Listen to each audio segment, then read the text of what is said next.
Hello, everybody, and welcome to Frankenstein's podcast, where it is all about the monster. We're a creature feature podcast about monsters and why we love them. I'm number one intrepid host, Joe Praska, and with me, as always, is... co-number one intrepid host, Khalid Hussein. Don't number this. I'm gonna get a complex. I'm gonna get insecure. We talked recently about how I'd like to trip you up here in the intro and just see what you do with it, and I thought that was good. All right, well, cool. Co-number one. I like that. Welcome back to LA, Khalid. Thank you for welcoming me to a city you don't live in. Yeah, well, you just got back from a long flight, I heard. Yeah, it was like 8 hours. I was actually had a layover in Detroit, which is pertinent to our discussion today. Absolutely, yeah. So for those of you listening, Khalid was doing a job in the Midwest and very rudely didn't come to visit me in Minneapolis. But because I was in Ohio. Such is life. So, yeah. Well, anyway, Welcome back to LA. Thank you. It's good to be back. It's very hot, and my cat didn't miss me. Yeah, Khalid, I got a question for you. Hit me. For listeners, just to clarify, we're talking about Robocop. It's in the episode title, so you should know that if you clicked into this episode. But Khalid, when Robocop is given water patrol duty, what do they call him? What is water patrol duty? That's not anything. They call him Robocop.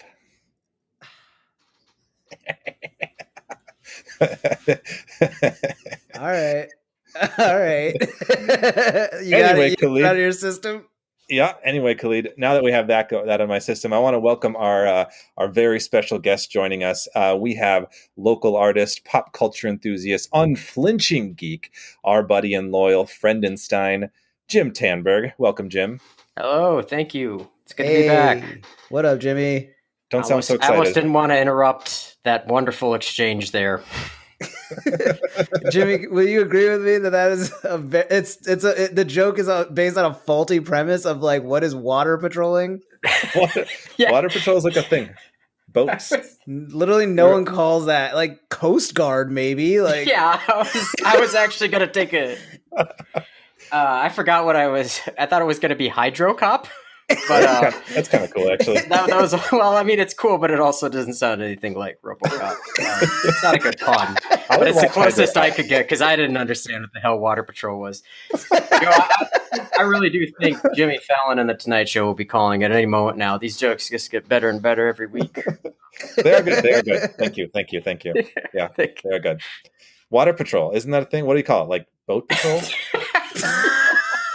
What would you call it? I don't know what you call it, but all I know is that's not how English works for some reason. It's one of those things where that cannot be what it's called, but I damned if I know what it would be. I don't know why, but you said water patrol, and my mind went immediately to like protecting like jugs of water. That's what I was like, Hydrocop? Oh my. Once you said Robocop, it made so much more sense to me. But and the pun was great and brilliant. Maybe Pond Patrol. That might apply because you rowboat in ponds usually. So that I'm gonna tell you, I made the joke up because I saw an image called Rowboat Cop somewhere, and I was like, how can I work backwards and make that a question for Khalid? That is a very Joe thing to do. Oh man. Yeah. Cool. Rowboat Cop. Yeah. So Khalid, what are we talking about?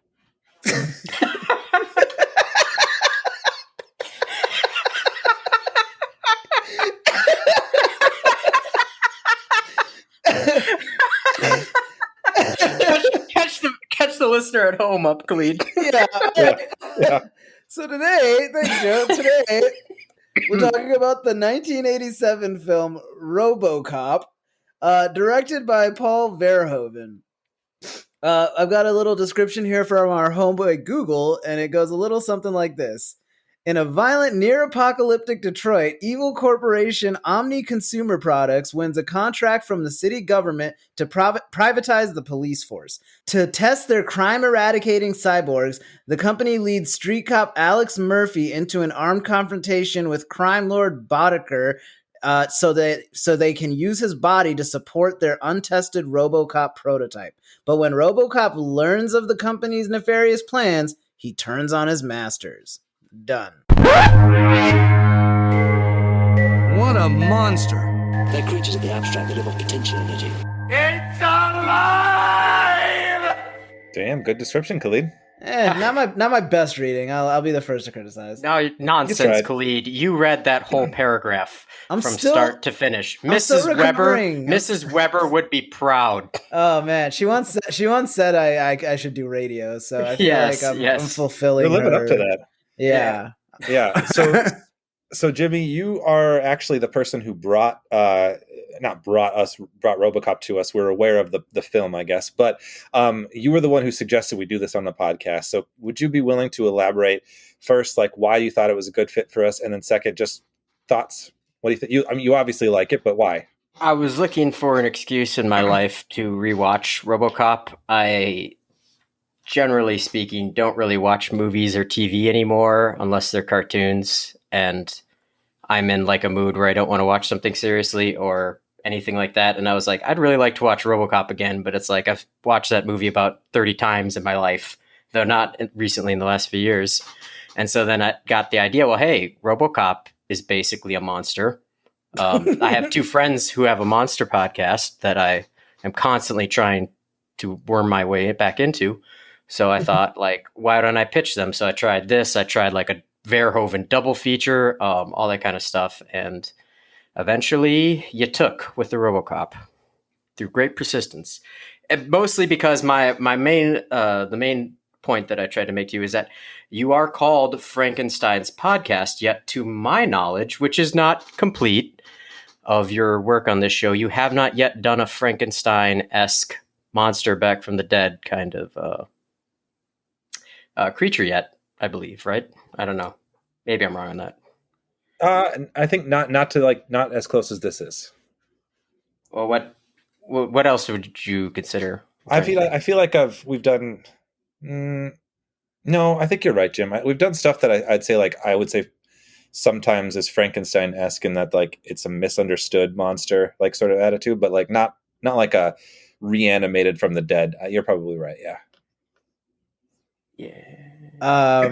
I guess. Yeah. No. I don't know. I personally don't think the Frankenstein comparison works because Frankenstein was never in law enforcement, but I do see what you mean. See what you mean. There are it's some literally comparisons. just cop Frankenstein, Khalid. Yeah, that's what I'm talking about. Like, Frankenstein would never be. I guess Star Wars has nothing to do with Arthurian legend because King Arthur didn't have spaceships and laser swords. That's a great point, Jim. That's a great point. Yeah, he did not. No, I feel like we're on the same page. I would also take that stance. So, Khalid, what were your thoughts? Yeah, man, this movie slaps. It's dope. Verhoeven is the bomb. I feel like I was always a fan of his without realizing who he was until I basically met you guys and you told me all the stuff I liked was Verhoeven. So yeah, like this is very much in keeping with like Total Recall and Starship Troopers in that like it has a lot to say, but it also says it in like the coolest, most bombastic way. Obviously, in the last few years, there have been a lot of things to come up regarding cops that have changed the general opinion on them. And so a lot of movies in the past that like we liked have kind of fallen under the banner of copaganda. And it's crazy that like this movie was so prescient that it, if anything, is even more poignant in an era when people are more cautious about the narratives they're fed about law enforcement. So yeah, it's we'll get into it, but this movie slaps. But of a few of Paul Verhoeven's movies, specifically Starship Troopers, which would be an excellent fodder for this podcast, and this one, all that he had to do, like it's so hard because nobody, I don't know of any of a filmmaker whose films like really walk this essence of like straight-faced satire in the same way that Paul Verhoeven's do, where both these movies are like beloved by the very audiences that after watching them about 200 times, you suddenly realize that they're satire and they're satiring like American culture in the 1980s and American worship of cops and all that. Like, and yet they are absolutely beloved by those because it's non-winking. Starship Troopers is almost a perfect predictor of many of the attitudes that America would take going into what would be two disastrous wars in the Middle East not too long after it was made. And all it had to do was just believe that our jingoism and all that military culture was, not actually a good way to win wars. And it was proven correct. I mean, it's easy to predict the future if you just expect the worst from people. That is, I literally said that to the person I was rewatching this movie is that like, it's amazing how accurate this is compared to what it seemed like it was in the 90s when I first watched it in the 2000s. Like all he had to do was just be so pessimistic. And we proved him right. We proved that weird Dane or whatever he is, Swede. We proved him right. Dutch. Sit Dutch. How about you, Joe? What are your thoughts on RoboCop? Much the same as you guys. I mean, I really liked it. I don't think I had rewatched this for years, and I'm continually for this podcast specifically, I'm rewatching a lot of movies I watched a lot when I was a kid, and I am continually like, how did I get away with watching? Like, I think we all could feel the same. How did we get away with watching these in the 90s, like when we were like elementary school age? But we did. My excuse is that my parents were immigrants that did not understand rating systems, and that's kind of pretty good thing. Yeah, I mean, mine just rented it for me. Like my dad rented this movie for me, and I mean, part of it too. They went to bed at like 6 because they were bakers and got up at 1 a.m. So I just watched whatever I want when they were asleep. But also, like they're just like, yeah, get whatever you want at the video store. We have the ID. No, yeah, we used to do that, and it was always like any kind of kissing at my house was like off limits. It was like, oh, if there's any sort of like kissing or like even showing of like side boob, it's like put the blanket over your head, 3-year-old Jim. Yeah. But then it's just like, oh, RoboCop's shooting a man in the genitals. Like, no, that's all right. You can lift that blanket off. Same thing, dude. Like my dad was like, till I was like maybe 15, he would either make me put my hands over my eyes when there was kissing, or he would put his hands over my eyes. Like, I was definitely too old when I realized like he didn't need to do that. I was like, this is getting weird. But like violence, like ultra violence was like always on the table. Sorry, go ahead, please. No, you just made me think of that, and it's like so nuts to like really like go back and be like, what were our parents prioritizing? I know, I saw like Aliens Too Young, Predator Too Young, but I mean like these movies were also marketed to kids. Like Aliens, I had action toys. I had a Corporal Hicks. I had the blonde dude with the minigun that gets offed right away. I had those action figures. There were RoboCop action figures all over the store. Like in the 80s, they had no qualms about marketing these kind of things to children. It's true. They made comics, toys, lunch boxes. I mean, all sorts of merchandise. If you watch the RoboCop sequels, they get more watered down because I think it's more and more aimed at like we got to sell more toys too. Yeah. Oh, definitely. Yeah. But anyway, what I was saying, like, yeah, I do really like this movie. I think that like you guys were saying, like it feels more poignant today. Like I was noticing just even like smaller bits, like the media break ads that we had, or like the what's so going on in the world, even just the commercials that they put in this movie. And I know Starship Trooper did the same thing, but like every like commercial was just on point. Or even like small things like the hostage situation. Like there's this disgruntled politician. They're like, who knew like domestic terrorism would happen in like local politics? And he's like, we need a recount. I'm like, God, that feels too real too. Yeah, no, definitely. That guy, like in 2021, he would be like some like MAGA like lunatic talking about 5G in our veins or something. Absolutely. Yeah. But yeah, no, it's so good. Sorry. No, I just thought of something. Both of you are familiar with the Frank Miller comic book, The Dark Knight Returns, right? About fascist Batman that comes back and teaches the youths. How awesome being a fascist is, and then all that. Like, it's interesting because both RoboCop sequels they tapped Frank Miller to write both those scripts, and he had heavy complaints. They changed supposedly, but now in hindsight, that seems like a really like an oddly great thing to get, because like his Dark Knight Returns has the exact same thing with like I would assume Paul Verhoeven didn't want to come back for another. He'd said whatever he wanted to say about this. Mhm. But I mean, like, The Dark Knight Returns has the same kind of like satirical edge. It wants to like, it's taking all this stuff seriously. It has like the ad breaks in between things where it's like showing pop culture and all this kind of stuff on television. And that came out in like what, 1986. And when did the original RoboCop come out? Like 87. 87. I wonder, did like these influence, or I don't know. That's just really fascinating to me because Miller wrote both of those, although they're both heavily changed. But it's kind of crazy how well, like it shows just how fine of a line this kind of satire needs. Is that like The Dark Knight Returns and a lot of other Frank Miller's work has not aged well, in my opinion, at all. Like Dark Knight Returns better than a lot of it, especially the stuff that came later. But like RoboCop just actually has gotten better with time, I mean, I think it speaks to a trend during this era of like Reagan era politics, just like really exposing like what was fundamentally wrong with America in a lot of ways that we've gotten only better at expounding upon as time goes on. The sad thing is we've only gotten better at explaining it or understanding it because it's only gotten more apparent and blatant in its like inefficiency. Mm-hmm. So so I think that like these movies and comic books and just pop culture at the time were like really just kind of like sparking the start of like a new discussion in pop culture. Right. Yeah, that's a great point. Do you guys have so I want to like we should dig definitely into some of like the things it's trying to say, but do you guys have any like favorite moments or favorite scenes that stand out to you?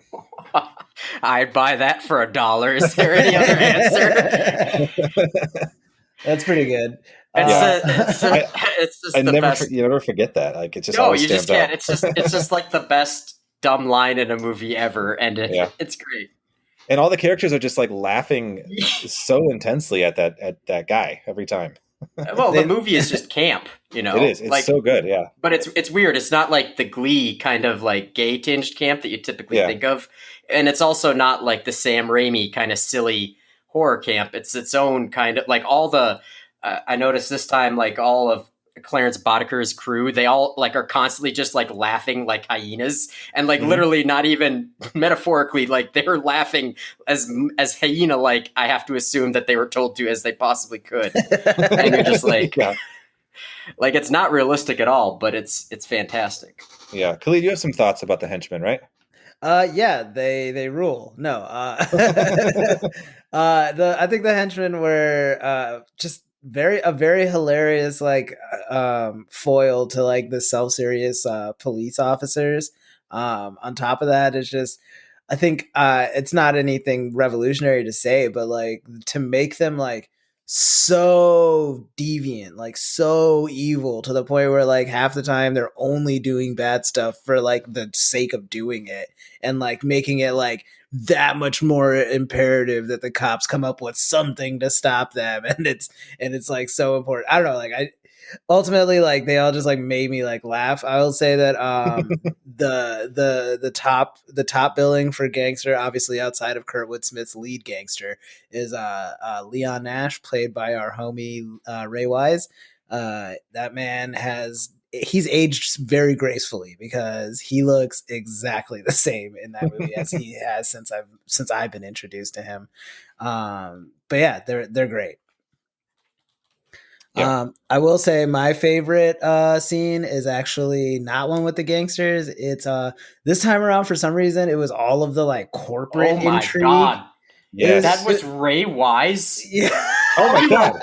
Put that together. Joe didn't realize it either. Oh my God. Yo, how do you not realize that's Ray Wise? Like, he's not hiding it. I don't get it. No, I just that's the second in command from Robocop, and that's who that was filed away in my brain as for forever, and I never put two together. That you said you've seen this 30 times. Within yeah, he's 30, like played by a man that looks suspiciously like Ray Wise. Not that suspicious in hindsight. Oh my God. Oh man.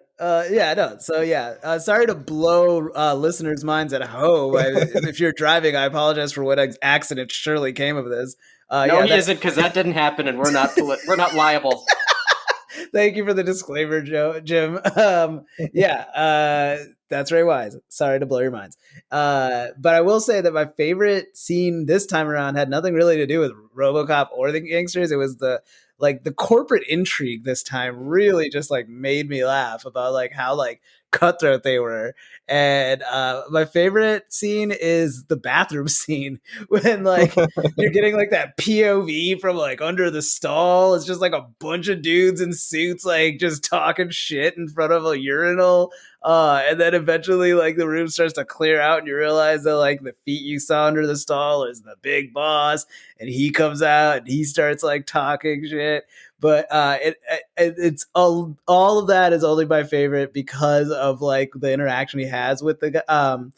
I'm not gonna keep just saying the guy because they're not all the guy, but it's what is it? We're talking about Dick Jones. Dick Jones and Khalid. Bob Dick Morton. Jones. Big So Dick Jones. Ronnie Cox, right? Ronnie Cox. Ronnie Cox is Dick Jones. The big boss man is like intimidating Miguel Ferrer's character, Bob Morton. So he goes up to Bob and he's just who made like, a mistake till Dick Jones had to erase that mistake. Oh man, yeah. For a guy who doesn't want to keep like incriminating himself and talks about like not saying things on tape. And the scene fire literally yells at Fred Foreman for doing the same thing he does. Yes. He's just like, all right, is the camera on? Hey, asshole, you didn't think I was gonna murder you, did you? So, anyways, before that, hilarious. Wait, should we explain to people what's going on in this movie? Kind of.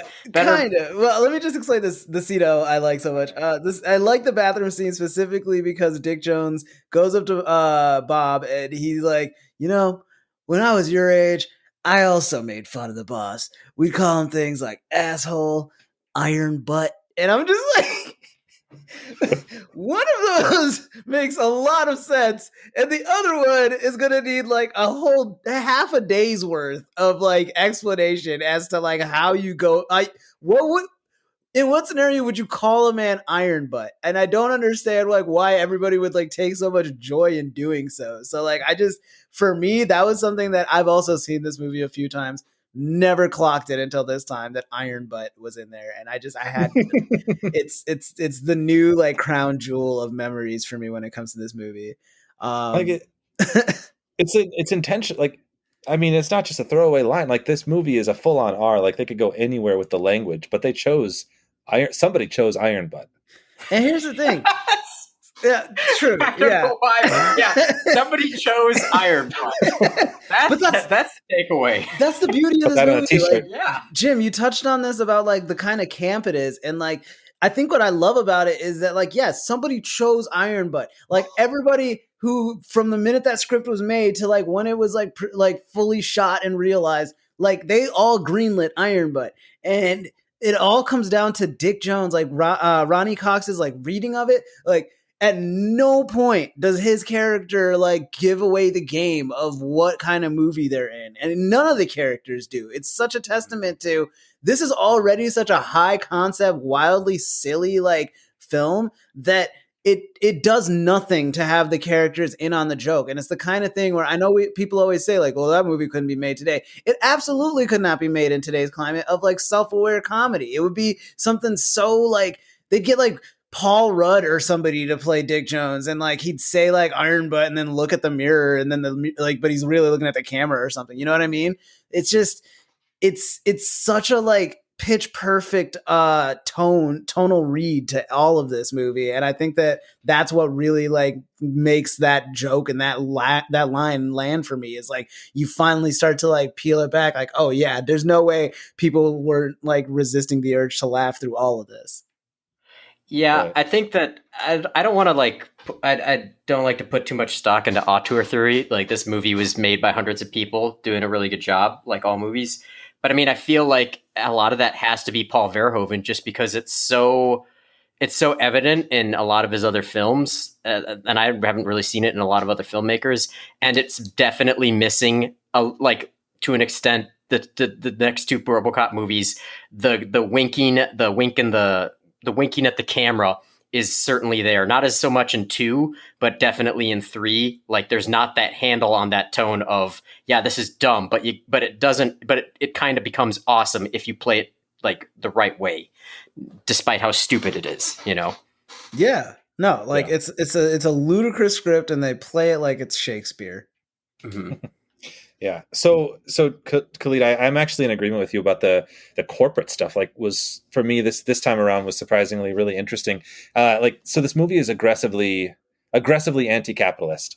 The corporate stuff, they're privatizing the police. They're trying to like sell these and kind of own the military in some sense, and they want to rebuild the city. So like the company wants to be in charge of rebuilding, I think Delta City is what they want to call it, and demolish old Detroit. So they're just going to own, like, it's like a city owned or a company owned city is kind of what they want to create. So we have kind of two storylines we're following with like the company politics, and then like the running of the Robocop program and the Ed 209, which we'll get to. But then there's like the kind of the ground level stuff with like Robocop, like hunting down the criminals and kind of warring between machine and man, that whole thing, the Frankenstein story. So it is interesting that first part appealed to me a little bit more this time. Anyway, but like I still am continually struck by that first boardroom scene though, with the Ed 209 introduction. Yes. Like I can't not mention that as like a favorite scene, because it's just always one that sticks in my head. Like it's so like brutal in more ways than one. It's brutal like physically because the guy just gets wrecked by the Ed 209, but like it's also so brutal that nobody really cares that much about the guy. Like they just nobody takes a day off or anything. No, nobody cares. No, like they're just like, this was inconvenient because it's the set back the program. This is funny. I know I led with the whole thing of like I'd buy that for $1 just because I love that line so much. Yeah. But honestly, the line that I love more and more, or the moment that I love in this movie each time I've watched it, and I was like just so looking forward to it, is that beat when Bob Morton and the other guy are in the elevator. The guy that's in 2 still. He's like the only other board member that survives. They're in the elevator and they're like, yeah, shame about Bobby. He's just like, yeah. Like, and the other guy's like, yeah, that's, high rise. And like, that is. And he's like talking about like, it's a cutthroat business. What are you going to do? These people have for their coworker. Oh my God. But it's real too. Yeah. You know what I mean? Like, think about like all the times, like even in like real life where like, if like something tragic happens and like a coworker dies, and a lot of these companies, it's literally like within the same day they'll put out a monster.com like post for the job. Yeah. So it's very real. I wrote here literally Elon Musk, Delta City on Mars in my notes. Yeah. Which, yeah.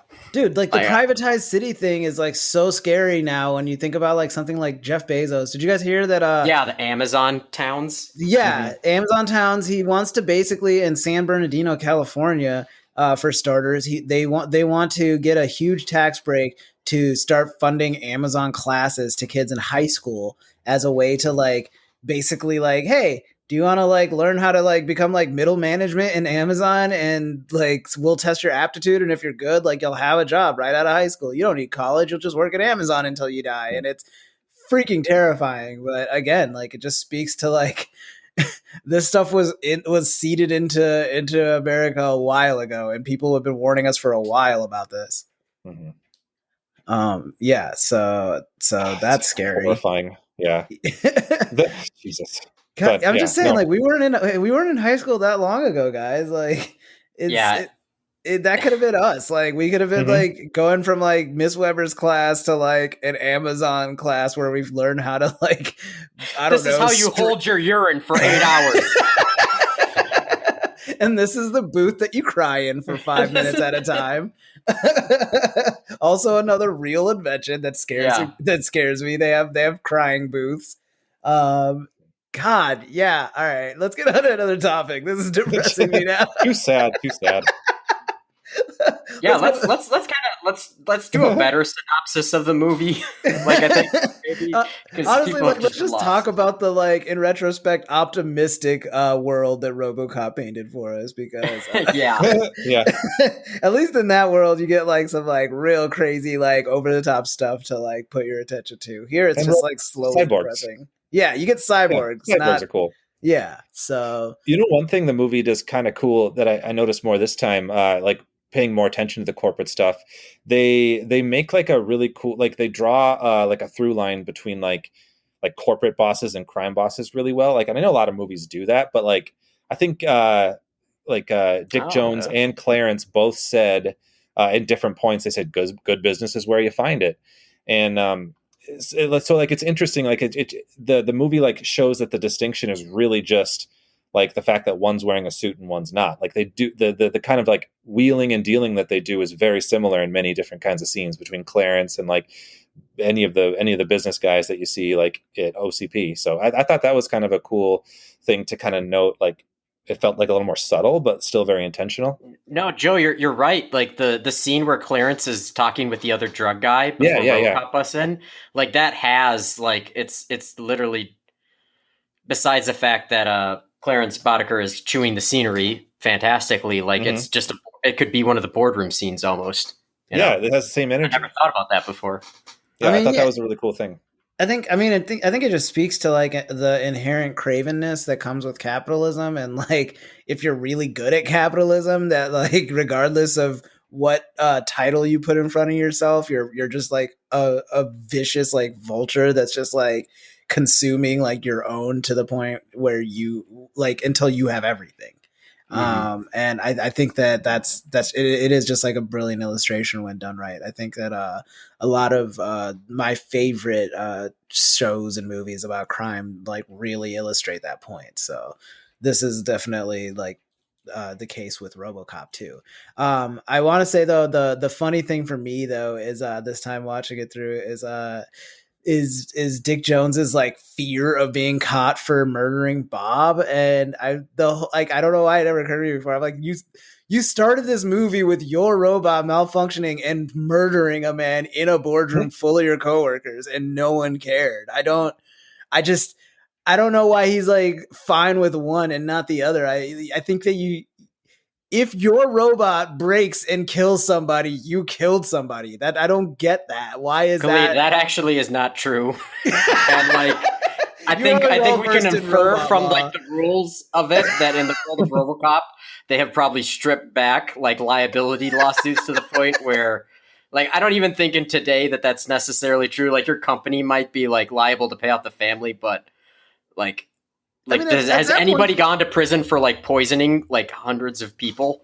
No, that's true. But like at that point, just like make your Ed 209 malfunction outside of Bob's house. Like if the only thing you're worried about is like how you do it, making you a murderer, then just keep making the robot do it. That's probably what he should have done. Yeah. Yeah. Come on. Then we wouldn't have had the great scene where Red Foreman says, "Bitches leave,"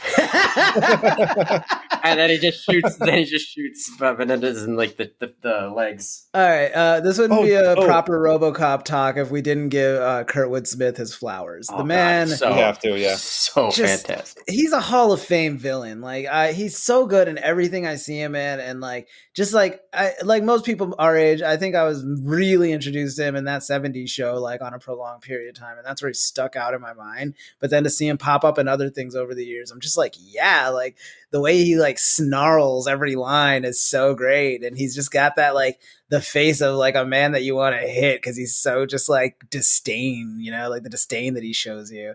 Have you guys? Neither of you seen the show Patriot on Amazon? Have you? No. Oh, he's got a really great character in that. It's if you want to see like what he's been up to in like recent years, the man is still just delivering powerful performances. Still got it, huh? He's still got the juice. Do you guys remember the part where he was aggressively flirting with the secretary outside of Dick Jones's office? Yeah. That's his wife. Oh, really? Oh, really? Yeah, Kurtwood Smith's wife. Nice. Were they married at that time, or did they meet on that set? They were either together already or they were married, but yeah, that's married. Cute. I always like a great little couples can work together. Yeah.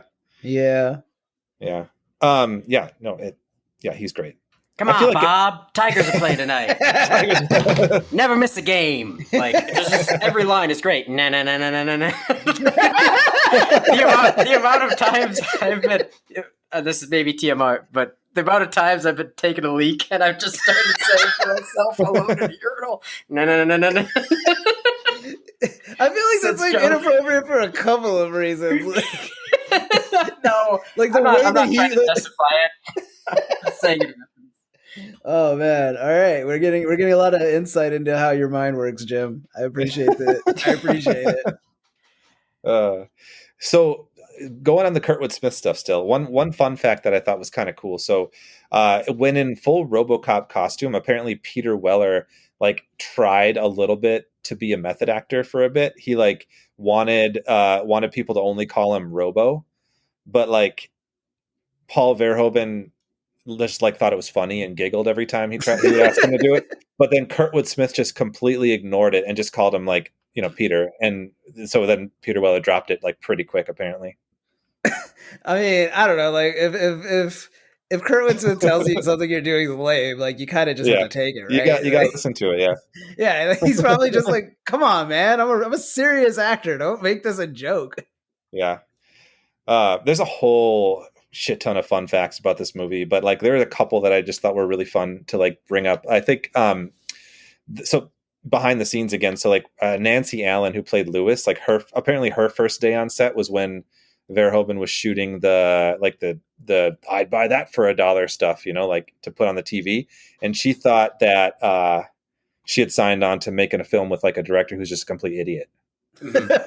Seeing that at first, he's like, "Oh, what did I do?" But apparently, the rest is history. I mean, guess.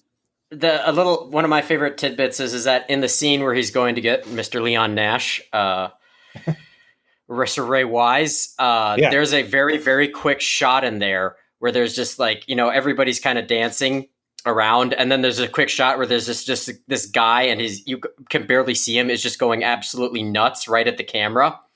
And that's actually Paul Verhoeven trying to like show all the extras, like, no, this is how you should be dancing. Like, don't like, none of them are clearly doing it, but he was clearly trying to be like, no, you need to be like just over the top. And he didn't know that they were filming him. And so that's amazing. I love that. That's so great. The scene where he like the Murphy originally gets murdered too was like apparently had to be heavily edited because they just kept making it too gory and they kept getting X ratings from the MPAA, I guess. So like the one we see is the toned down version. I thought that was kind of interesting. I mean, I don't like, I know that there was a lot of like ultra violence in that era, but especially like seeing like our hero who's a cop like go through that was like, I don't think it's ever gotten like easy to watch. It's always been a jarring thing for me where you're never expecting it. You know what I mean? As far as that's usually the kind of character that's like doesn't experience that fate. They're the ones that like even if they do get murdered, it's usually like a dignified like one bullet through the heart or head. As dignified as something that can be. There was at the end of it. There was that, yes. Yeah, but I mean, this guy, like, by the end of it, he's more bullet than man. It's a very gruesome way to go that I wouldn't wish on a lot of folks. Do we move on to the discussion of the monster, because we could get into the fact that it is a strangely Christ-like way to go. I do remember, a lot of guns at Christ's death. No, before we move on to the monster though, or the monster effect stuff, that gun that they use in the third act just feels like it makes the entire idea of a Robocop just moot to me. Or any kind of robo defense system. It just feels like literally any time it was like used in a situation, it pretty quickly like just muted it. And I don't know why they even made any more weapons after that. Yeah, well, I think the whole point is that like not everybody gets that kind of weapon, and for those people, they get to shoot Robocop, so then you get the scenes like the guy in the store when he's just like, fuck me, fuck me, fuck me, fuck me. Like one of my all-time favorite, like that is just such a realistic way to react to that scenario when you just like you try to go rob a place and then suddenly a cyborg comes walking in. It's like, and Iron Man and all that, whenever they have that first scene where that like none of them are as realistic as Robocop, where they're just like just like emptying your clip and you already know that's not gonna go well.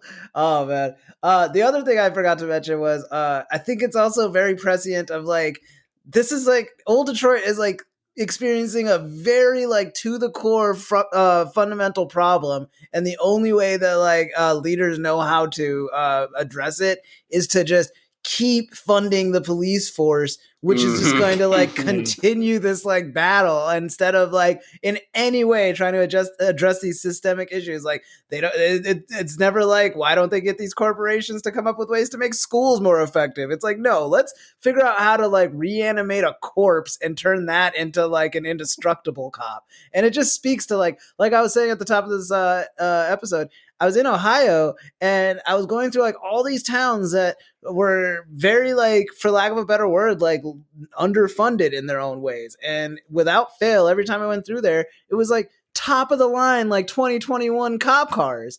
And I'm just like, how much did those cost? And like, how much money is like the police department in all of these communities getting versus all of the other places that they need that money to go to? And it's infuriating in a lot of ways, and speaks again to like RoboCop's like touching on such a like powerful salient point of like, if you keep funding the like soldiers, or you keep funding like the people that are going to like treat this like an issue of not enough firepower, then all you're gonna get is like the results of a war. Right, exactly. And it's also the gun violence element of it too. Like if there's a gun epidemic, like just like adding more guns to the fire by like making the police force more powerful or whatever. Like it's just guns, and everyone has like military weapons. In this movie, it's so weird to think, but like this is something that I wrote because I work at Hamlin and as in security, and now we're wearing body armor. And I was just thinking to myself, back when this movie was made, it was supposed to be like ridiculous that the cops were wearing body armor to work and SWAT helmets and all this. Like that was supposed to be a point of like, oh, this is all going to hell. And now that's more or less become the basic attire of police in this country. Like, oh yeah, most of these departments have tanks. Yeah, like, it's insane. Like if they could get like joints to work as well, like articulation for a robot hand to shoot a gun, we'd have basically RoboCops. I bet you. Yeah, I don't know how we've like, a certain political party has somehow like gotten to the point where like funding a school or like a library is socialist, but like giving like people that are specifically in place to like oppress you as a citizen like more leeway and more money to keep oppressing you is fine. That doesn't in any way raise any alarm bells. It's jarring and frustrating. Mm-hmm. Mm-hmm. But yeah, on that note, should we monster? I guess monster.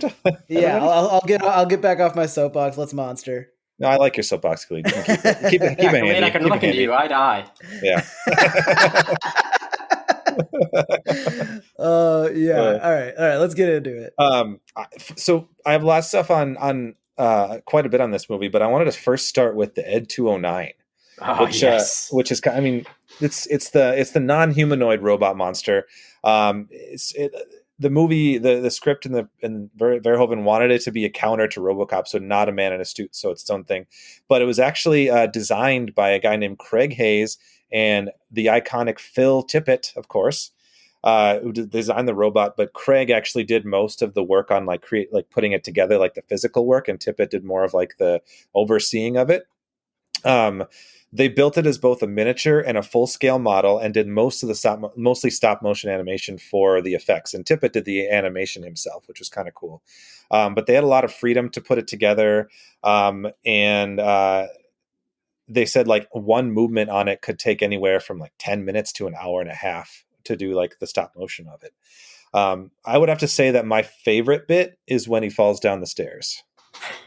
It's great, and just like a really like just awesome way to like underscore the waste of money that some of this like defense spending goes into, of like you'll spend all this time like trying to make like this like awesome indestructible weapon, and then like you never considered it going downstairs. It's an urban patrol robot that can't handle staircases. It's just, there's that moment when you're a dumb teenager and you're like smarter than everything, and you're just like, wow, that's such a stupid thing. Like, you know, like, wow, they didn't think to that. That's how he beats the thing. Like, what a dumb filmmaker. And then later on you're like, oh, that's the point. Like, yeah, like Well, yeah, it reminds me of like those dumb little like robot dogs that the NYPD got, where I'm just like, I don't.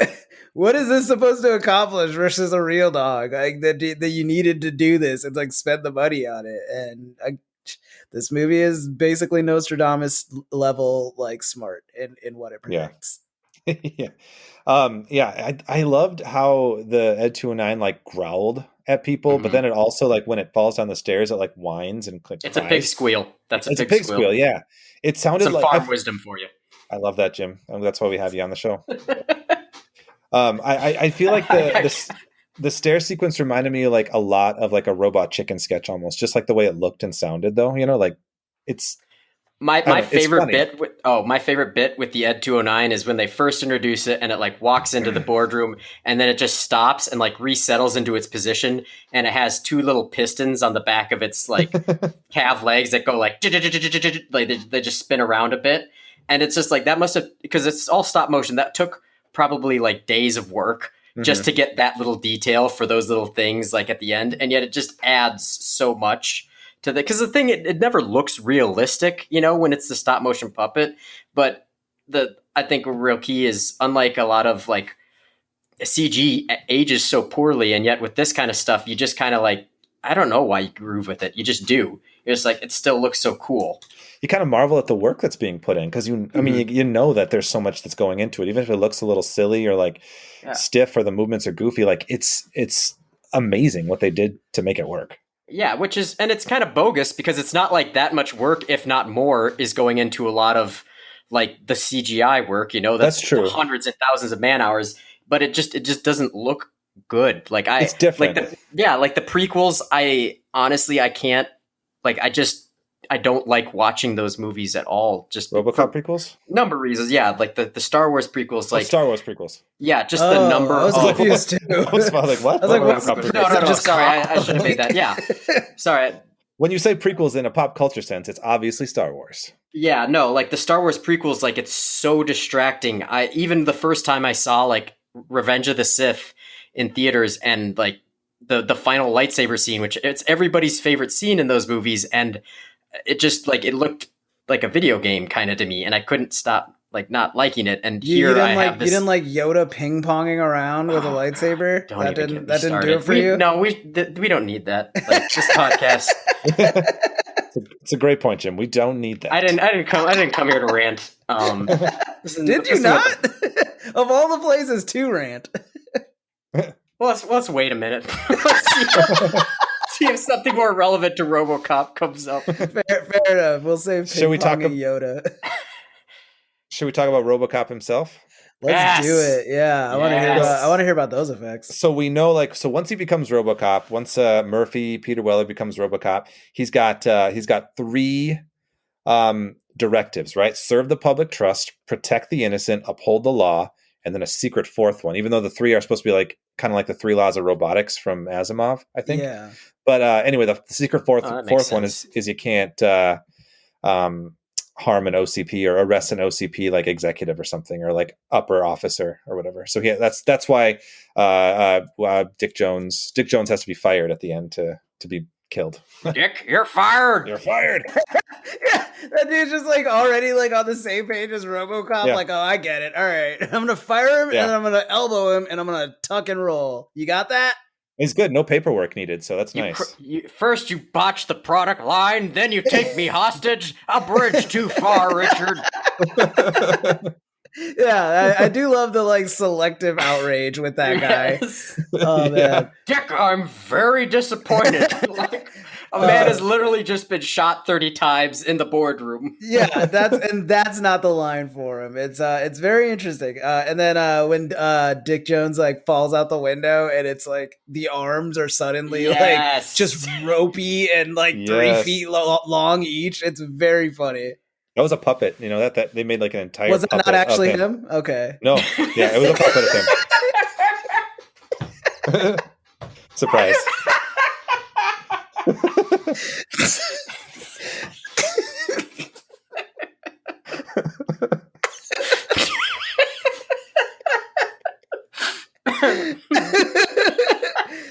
I just love it as like a contrast to like the Hans Gruber fall. You know what I mean? Yeah. But yeah, Well, okay. that was his first movie. You could do that with Alan Rickman back in the day. You could just drop him. Oh yeah. And yeah, wasn't it? Like, yeah, that's a great drop. I love a good drop from High Rise. But yeah, go on about RoboCop. Okay. More about RoboCop. So the RoboCop suit was actually designed by Rob Bottin, who we've talked about on the pod before. They weren't initially satisfied with the initial design, kept changing it, tweaking it. They actually went back to the original design, and so what we saw on screen is actually Bottin's original design after like fixing and changing and adjusting, then coming back to it. But that also ultimately delayed a lot of the production at first, so they were late. However, when they finally got it put together, it took about 11 hours to fit Peter Weller into the suit.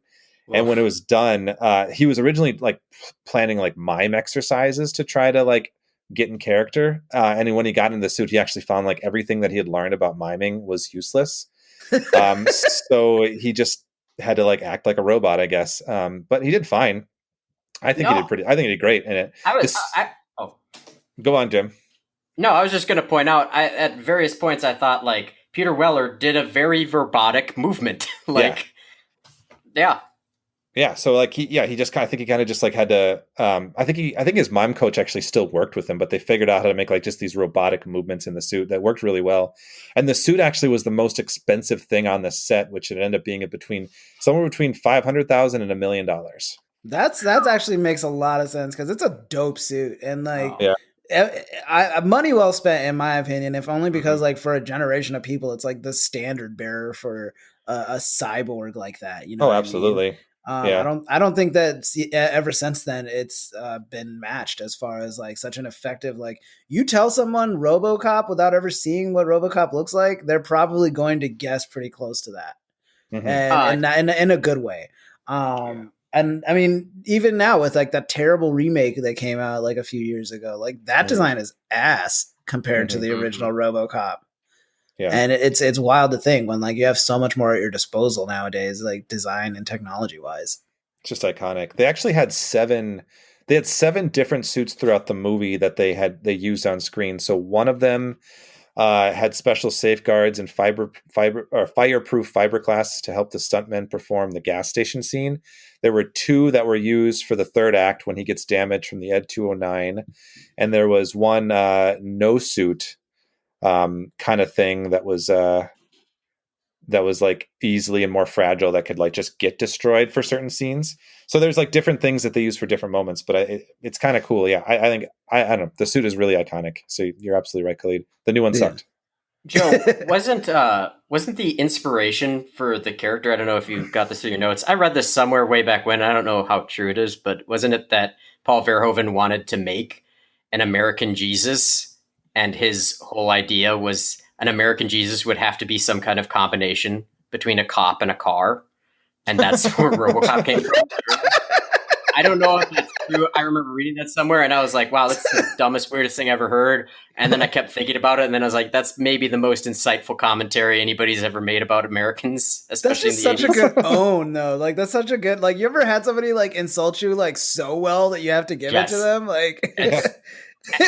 And that's what the car, because I always had to help my dad fixing cars and stuff back when we were kids. Like RoboCop, his suit, it's really reminiscent of like the undercarriage of a vehicle, like just kind of the way that things line up and just the little details and the divots in the design of it. It's not like it doesn't look in a lot of ways like a lot of other slick technology from the time. It kind of more like, to me, it really has those elements of a vehicle.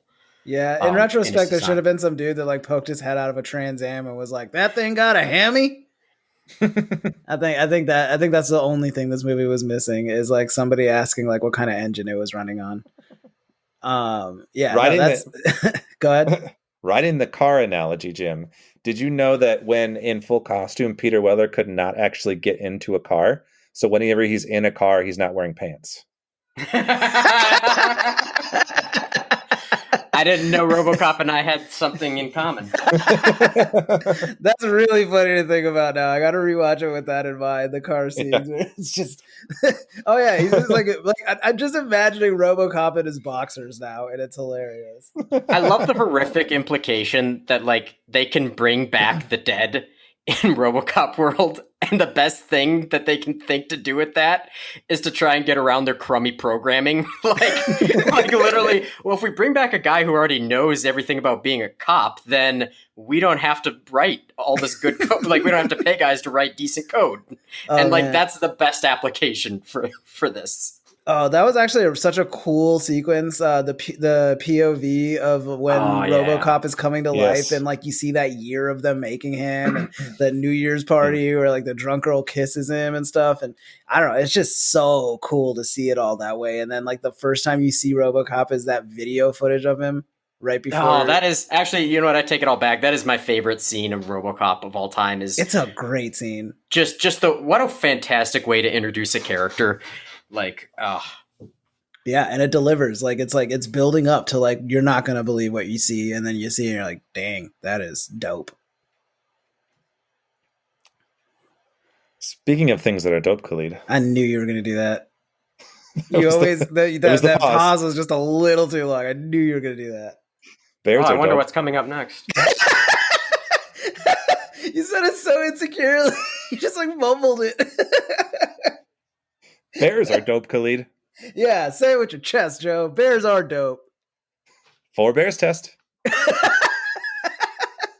All right, we're there again. It's that time, folks. For those of you who this is the first time you're listening, the 4 Bears test is where I ask the silly question: what would happen if you replaced the monster in question with 4 bears? Does the story stay the same?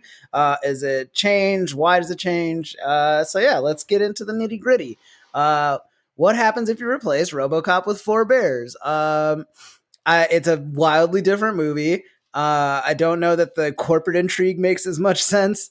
If it's just like, if Bob like comes in like, this dude's robot sucks. You know what I got? 4 bears. I don't think that he sells it as hard as a robo or a cyborg officer. So for that reason alone, it fails. But if you want to be like generous and think about it, I thought about it a couple of ways, and there's like the thing where like you could go, what if all 4 bears were part robot? But I thought it would make more sense if it was, what if 4 bears were part cop? You know, like if they just like somehow got like 4 dead cops and like were able to reanimate them with like the strength of 4 bears, and now it's like 4 like half cop, half bear, like monster dudes that are going around and like stopping the crime in the town. And in that way, I kind of think it's pretty even. You know what I mean? In the sense that like it's going to take a lot of bullets to take down a bear or someone with the strength of a bear. The same way it would take a lot of bullets to take down a RoboCop. And I think that the ferocity and like how terrified all of the criminals would be, that would all still stay the same. The intrigue of like, oh, will they get their memories back, or do they just think they're a bear the whole time? So yeah, I think if you use that caveat of like, what if it's a part bear, part cop thing, then you get a lot closer to a pass. But if you're just keeping the test honest, which you know me, I've got my morals. I think that it's a fail. Unfortunately, you sound disappointed, Jim. Do you have an alternate take? No, Joe, what do you think? No, I think, Khalid, you make a good point. I was thinking though, ever since I was kind of hung up when you said, Ed 209 doesn't work, I got 4 bears instead. I was actually thinking, what if you flipped it though? What if like Dick Jones kept trying to introduce 4 bears and then RoboCop was the counter to the 4 bears? I think the story works a lot better in that sense of like, miraculous, isn't it? Mm-hmm. Yeah, RoboCop does end up looking like the better option in that world as opposed to if you flipped it. So yeah, I guess in that way it works. So like, I mean, can bears go downstairs? I do not want to find out. Like, I don't want to put myself in a situation where I have to. They might actually work better than the Ed 209. Okay, I get that. Like,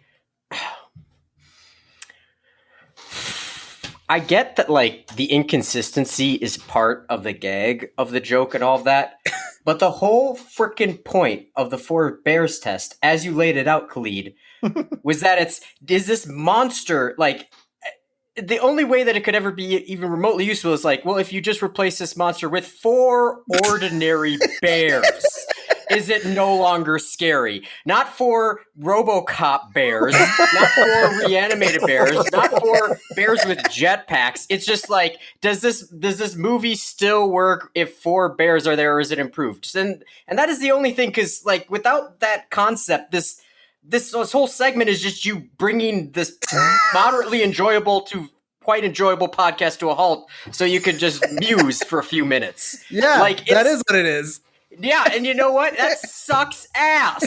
Like, I want to take this back a few months to the Green Knight, when you were so, like, the whole point, the only way the Four Bears test could work for the frickin' Green Knight is if instead of getting into a game with a possibly, like, pagan god, like, Dev Patel has to be like, no, if you want to be a real knight, you have to go kill 4 bears with this axe. Like, that is the 4 bears test for the Green Knight, not like 4 talking bears. It doesn't matter if the fox isn't talked. That's not the 4 fucking bears test. I mean, God damn it.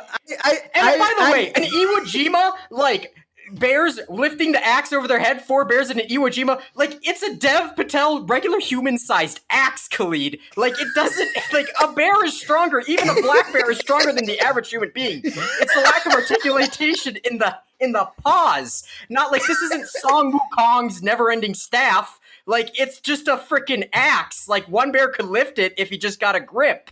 Like, I don't think it could, though. I think you would need the 4 bears to figure out a way to do it. Where, like, one of them gets the base, the other grabs the hilt. Like, it's a whole process, Jim. That being said, Joe just did a goddamn real 4 bears test for Robocop while you just sat there, like, giving yourself, what you said, a little caveat here of, like, 4 bears that knew they were cops. Yeah, like, they're 4 half cop, half bears. What's wrong with that? But the 4 bear, like, no, it's a wonderful thing, and I really wish it was a movie, and like, I love it. But the 4 bears test has to be like either Ed 209 or 4 bears have to escape a building while Ed 209 hunts them. Like, but that's the concept. Half of the movie is about the Frankenstein of it all, like you brought up. So I get that. Or it's like Robocop has to shoot 4 bears. Like, that would be a 4 bears test as you put it on, but you never keep it consistent, so that it's nonsense. It's already a nonsense, like, supposition to all of this. It's a dumb concept it's built on. I like to make it fun for myself. You know how boring this test would be if every week I was just like, okay, yeah, it would be a different movie. Restrictions breed creativity, Khalid. This is my creativity. How else do I come up with half bear, half cop? Actually, I just really wish I lived in a world where we could have a movie that was about 4 bears that were half cop. Like 4 bears cleaning up the dog. We all do. So that's what like, anger it still stems doesn't from. mean, it doesn't make any sense. It just doesn't make any sense with the goddamn, like, the 4 bears test. Like, it's, I promise you, moving the goalposts. I promise you, this has only bobothered you. I do. Well, not you know think what? Then you shouldn't have let me back on the dang podcast. I didn't realize you were gonna, like, back pocket all of your gripes with the test until now. I've got plenty more, but that no. I said I wasn't gonna rant. Damn it! Knowing you, I should have guessed this was coming. But that's on me. Anyways, Joe, it's a fail. The fucking hell it is. Oh shit. No, it passes. They both have guns. Whichever Frankenstein you use for this movie, they have, like, high caliber weaponry. It's 4 bears versus high caliber weaponry. Low caliber weaponry can take out a bear in the right hands. Joe, you're the tiebreaker. Is it a pass or fail? Wait, so I think, Jim, by your definition, it'd be a fail because the 4 bears couldn't replace, right? No, you can't release 4 bears in Detroit and have it clean up crime. Yeah, it wouldn't work. It's a fail. Yeah. All right. So it's a fail by my, like, fantastical spin on it, and it's a fail by your boring interpretation, Jim. So we were on agreement in a way. Oh, you mean the test that you used for like 5 episodes, and then you just started being like, oh, but what if the bear was a sexy succubi, like Megan Fox kind of thing? And it's like, that's wow. Yeah. One thing I love about a hot bear. One thing That's about scary. I gotta say, Jim, and about this rant, I just love the references and callbacks to previous episodes. It's this feels like a finale almost, where you're given like fan service and talking about old episodes here. You know, like Well, I greatly appreciate your podcast, and has made my nights patrolling Hamlet. No, actually, it doesn't. I don't listen to it while I'm on the clock. I like your podcast. Oh, Thanks. man. I will say, I love your podcast. I listen to it in my spare time. You remember a lot more of what I say than I do, which is impressive. Sadly, Khalid, Recorded, yes. Khalid. It's all recorded. Oh boy, I don't know. Oh my god! All right. I guess I've just had to sit across from you when you make a bad faith argument halfway through. You realize it, but you decide to just double down rather than try to alter it or whatever, like yourself. And then I've had to, yeah, it's high school all over again. Thanks for letting me back on the podcast, guys. This is so much fun. This is great, man. Glad I could bring this Irish rage. That's what we've been missing for sure. Speaking of Irish rage, Khalid, would you fight or flirt with Robocop? Khalid, doesn't Joe's like segues just get better and better as time go on? Like, I think they get funnier in a lot of ways, just because I keep pointing out how just jarring they can be. So Khalid, in this scenario, you are one of the hyena henchmen people, and you come across Robocop at a gas station. Do you fight or do you flirt your way out of it? So I feel like I've hinted at it, but essentially I'm philosophically, especially over the years now that I've really thought about what law enforcement contributes to society, or it really doesn't contribute, if anything, takes from society. I'm very staunchly anti-police on a grand concept. I think that if you're talking about addressing the problems in communities, there's a lot of other things you could do that would be better served than the money that goes to police departments, especially when you think of how much of the budget goes to them. So just keeping that in mind, the thought of flirting with a cop to get out of a situation just feels really gross and not chill. And I don't know, as much as I like the Robocop suit, it's not a hot suit. It's not.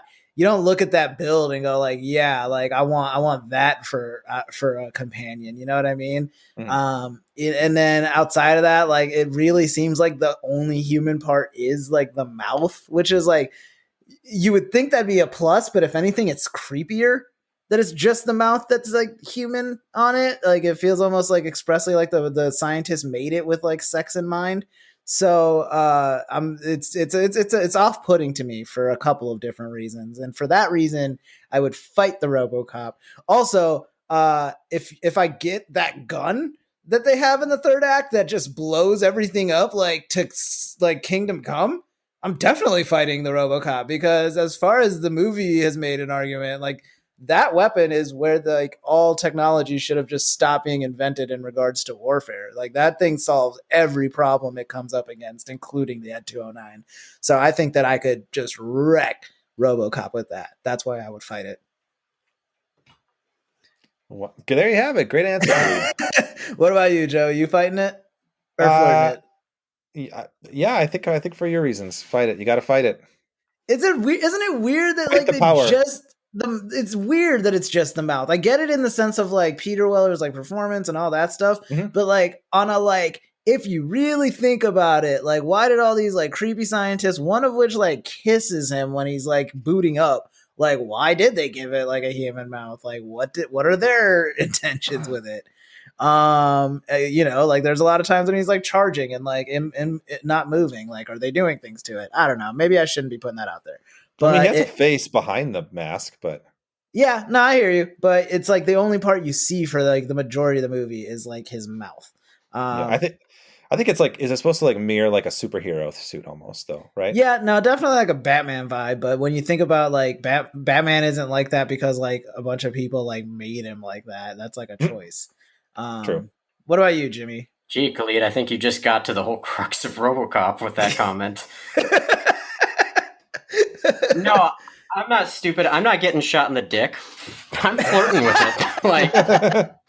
I don't think the guy even has a penis. Like, what would it even do? All I'd have to put on is to like put on a wig and his ex-wife's like robe and pretend I'm her, and then just wait till he charges and split town. Like, yeah, I'm not gonna beat RoboCop. He's made out of titanium. Yeah, but what about that? What about that badass gun, the explodey gun?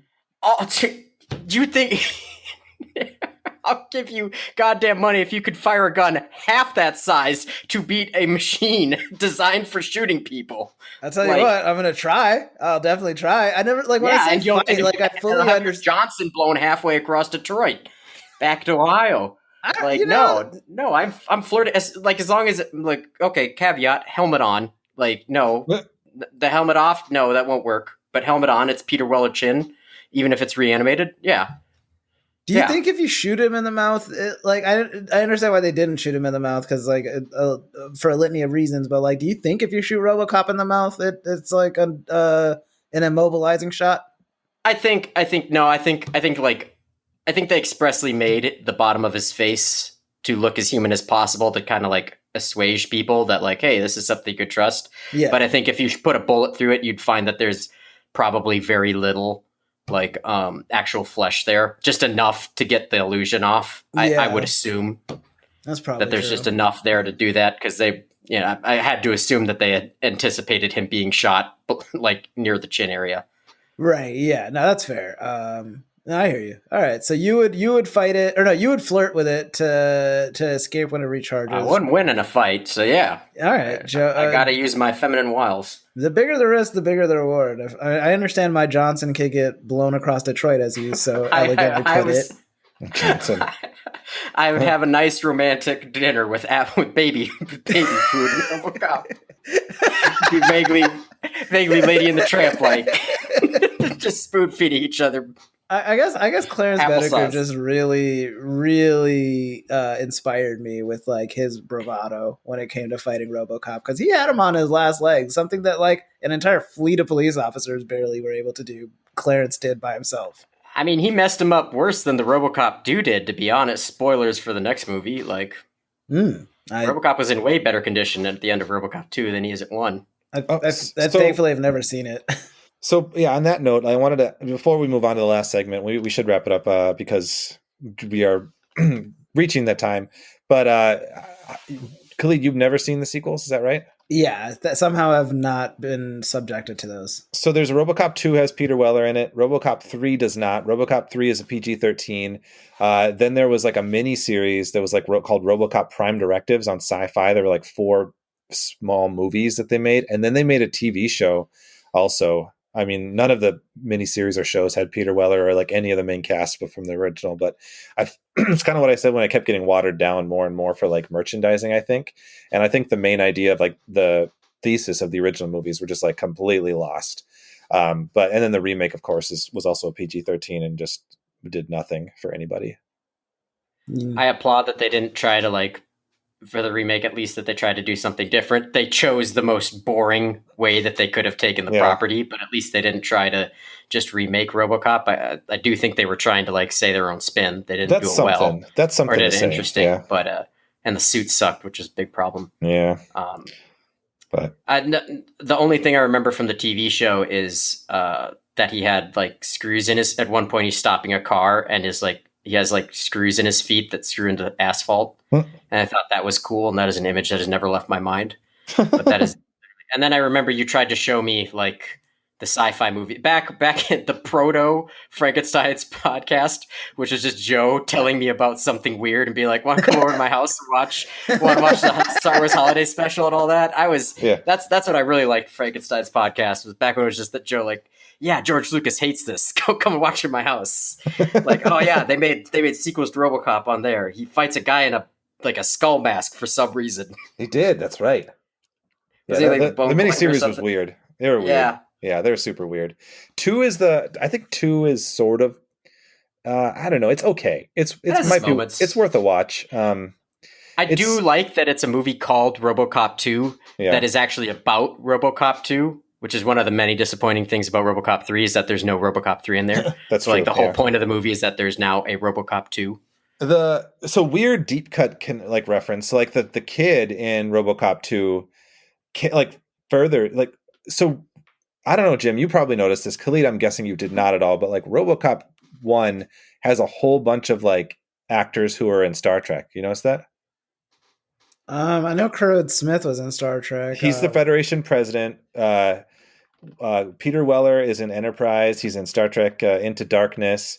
Ronnie Cox is Captain Jellicoe in some of the best TNG episodes. And then the second one, that kid is in TNG also. He's like that kid that lost his mom on a away mission with Worf. Wait, which Oh, kid? no way. Hey, you wouldn't know, Khalid. Yeah. Oh, okay, got it. Yeah, but I could show you the episode someday. All right. We don't gatekeep. Well, I appreciate that. I feel like this is a very inclusive space in that way. Yeah, but anyway, it's crazy that these movies have just like a lot of like random like side character connections like in the main cast right there, the main trio, the main villains, and I mean, there are heroes, hundreds of episodes of Star Trek made from a point when they were all kind of self-contained stories. It makes sense that there's just like little 6 Degrees of Kevin Bacon stuff within like every part of Hollywood, you know? Yeah, it's like Now how that I think every about like modern day actor was like in an episode of Law and Order. Yeah, or That's kinda like true. That's kinda NYPD true. Blue, yeah. But I mean, it's a lot cooler when it happens to be Star Trek because you're like, oh, that's so much more entertaining True. to like go and see. that's probably where I'm coming from on that. Yeah. Anyway, Sorry, on Joe, that I note, did not mean to rain on your parade. That is a cool thing. Sorry. No, that Jimmy, was really you were mean. right on your first instinct. That was not a good trivia. it was a great trivia, Khalid. I'm going to stand by that. I agree, Joe. I keep saying stuff. I like that. It's appreciate great. I appreciate what you're doing, Khalid. You're doing a little reverse psychology there to make me feel better about it. Exactly. I knew you'd stand So, up for yourself. Yeah, that was helpful. Yeah. Anyway, we should probably transition to our final segment, our famed and that was a real throat clearing. That was a real one. Or what the fandom segment. You like short circuited there for a second. I did. I almost said section again, and I said segment. You did. Proud of you. Yeah. So what the fandom? We all go around real quick and just say something we're into, something we are interested in recently that we watched, read, listened to, what have you, that we think you all listeners might dig. May or may not have anything to do with monsters. May or may not have anything to do with Robocop. So, Jim, since you're the guest, we'll let you go last if you need a moment to think. But Khalid, are you prepared? Yeah. So I've got a main what the fandom recommendation this week, and then just a small one. I'll start with the small one. Earlier today, my shout out to my roommate Robbie. He was like, "Hey, there's this movie that's like playing at the Los Feliz 3. You want to go check it out?" And it was like this really cool 1957 movie directed by Alexander McKendrick. And it's called The Sweet Smell of Success. It stars Burt Lancaster and Tony Curtis, and it's a really cool movie just about like it's a noir type thing. The dialogue is like really cool and like that old timey thing where like every other thing a person says is just like so awkward that you wouldn't say it in real life, but just really just zings in a movie. I especially for like Burt Lancaster, it's a very standout performance. So I recommend that. Just Sweet Smell of Success if you're looking for like an old timey movie that is a good representation of that time. It's up there for me. And then my actual what the fandom recommendation is another movie I just saw today. It's on Paramount Plus. It's called Queen Pins, and it stars Kirby Powell Baptiste and Kristen Bell, and it's like based on the true story of like these women that like basically just like came up with like a system to like get a bunch of coupons like straight from the factory where they're made and like start selling them and like defrauding companies for like something like $40 million. And the story itself is like pretty interesting, but I really want like the thing that made me go like, oh, I want to recommend this to everybody I can is Paul Walter Hauser is in the movie, and most people will probably know him from I, Tonya. He's the delusional guy who thinks that he's like this like top-notch like assassin level like dude that can do all these like crazy things and is like one step ahead of like cops and the government. He is in this movie, and I've just become like so enamored with his performances as of late. I think I've seen him in Cruella and a few other films recently, and every time he's coming to the scenes with like just such a great pitch perfect performance. He's quickly becoming one of my favorite like new character actors, and he actually gets to share a scene with one of my other all-time favorite character actors in Queen Pins, Stephen Root. You might not know the name, but you definitely know the actor. But like it was such a cool like passing of the torch in a lot of ways for me there, where I was seeing like these two guys that stand out for very different reasons, just playing off of each other. And I won't give away too much. I will just say that there are a couple of just like top-notch hilarious Vince Vaughn, Paul Walter Hauser scenes in this movie that make the whole watch worth it. So check that out, Queen Pins.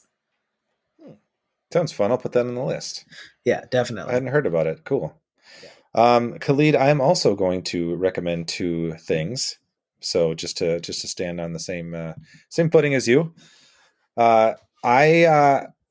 Nicole and I recently, last night, we just watched a movie called The Final Girls from 2015, which I thought was really fun. We were kind of looking for something low key, sort of amusing, but also kind of fitting in that like almost horror territory because of, October, Halloween month. But spooky season. Yeah, it's a really cool movie. It's like it's funny, but there are some really strong emotional beats. It's basically about a girl whose mom was like a famous scream queen from like a Friday the 13th style slasher at a camp. But the mom dies in real life, and it's 3 years later, and so kind of grieving this loss. And she goes to a showing of that movie that her mom was in, and then a fire breaks loose, and they try to like get through the screen and somehow gets transported into the movie itself. So it's one of those like you're in the movie, even though you have seen the movie and you're outside of it. So like they have to try to figure out a way to survive the killer, and she's sort of like gets to be with her mom once more, but her mom is actually the character in the movie that she's what it's very interesting. It's kind of like a Last Action Hero kind of thing, but with a horror movie. So it's actually really fun. There's some funny comedians in it that you'd recognize. Thomas Middleditch is in it, and Adam Devine. Is it Devine or Devine? Devine. Yeah, he's in it, and they're quite funny, recognizable faces. But yeah, I would recommend it. We watched it on Hulu, and yeah, it's a lot of fun. It's PG-13, not a whole lot of gore factor for like horror movie fans, but it definitely was written with like a love for the genre. So I think like slasher fans will still really enjoy it. The other second thing I want to plug is a little bit of self promo. I wanted to just shout out my the place I write for, Twin Cities Geek. Still plugging out some great articles, but I just got to interview Tim Russ from Star Trek Voyager, who played Tuvok, and I got to interview him about a contribution he made to NASA to help discover with an asteroid. And I thought that was a super fun opportunity that I got, and the article just dropped a couple days ago. So if you're interested in hearing what Tim Russ did with NASA, check that out, and check out Twin Cities Geek and read all their other articles too. So that is my What the Fandom, The Final Girls and Twin Cities Geek stuff. I will link my article in the show notes. All right, Jim. You've had enough time. Jimmy. What the fandom with you? I guess the only things I can think of is these are good. I also have two things to say. They're two of a different media, an interactive media, a media of video juegos. So they're recently released is a game called Psychonauts 2. It is on Game Pass if you have Xbox Game Pass on PC or whatever, although you could also buy it on Steam at regular priced, and it is well worth it. It is a sequel to like a 2007 or 6 game that was originally on PS2 and Xbox. And it's done by a studio called Double Fine, which is formed by Tim Schafer. And it's a real auteur work. It has a really like whimsical look to it. It's sort of kind of like a non-derivative Tim Burton sort of look and feel to it, but it's just a fantastic concept for a game where it's kind of a Mario. Well, it's more like a Banjo-Kazooie platformer where you go through levels collecting hundreds of bits, but the platforming levels, but you're like a little psychic, like secret agent in this one. In the first one, you're at a camp for psychics, like psychic children. And in this one, you're like actually a secret agent. It's like they've literally been making it for like 12 years. It had a really long Kickstarter and stuff. And so, yeah, you're just like but each of the levels, the platforming levels, take place in the mind of someone. And so like the very first one, you're inside the mind of like a mad scientist dentist.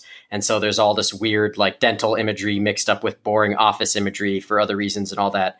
Like there's in the first game, I don't want to spoil the new one, but like in the first game, there were just fantastic levels where you have to like get across a pond, and for reasons, the fact that or because Zaz was a family of Roma who were cursed by a psychic, he can't go near water. That's their excuse for why he can't go near water and swim in the game. And so, like, in order to get across this pond, he has to like possess the mind of a lungfish in the pond, and then you play that whole level as like a kaiju, basically like destroying a city of little lungfish people.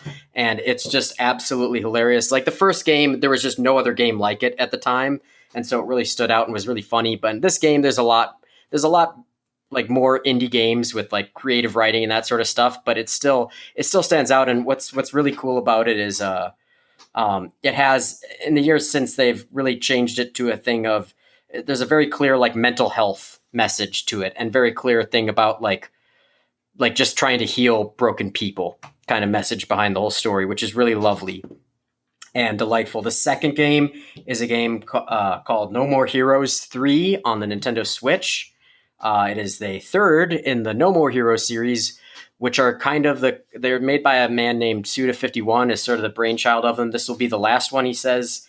And I haven't played too much of this one, and I can't really speak to the quality of it, but these games typically, they're like janky and not necessarily like a smooth, great, Call of Duty experience. You're not going for there.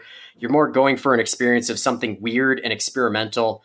And like, I think Psychonauts 2 is quite enjoyable. Like, it's not a Mario Odyssey level platformer, but it's a fantastic game. And like, it's cool to see visuals of like an Xbox Series X level applied to something that isn't photorealism, and seeing what you can do with that. And with No More Heroes, it's much more punk-like, and all of Suda51's games had a very punk aesthetic, where they're always kind of like, they feel like they're cobbled together. They frequently have slowdown or just weird moments and stuff, but they're just interesting in a way that most games aren't, and they're very auteur-driven, which is something that, besides the indie space, which has only really developed in the last few years, hasn't really existed in video games. And so for both these works, Tim Schafer's Psychonauts and No More Heroes 2, I would recommend, at least paying money to buy them just to support games like this, so that more games like it get me. Even if I'm not going to end up enjoying either of these, I'd rather live in a world where stuff like where my money went towards stuff like this versus,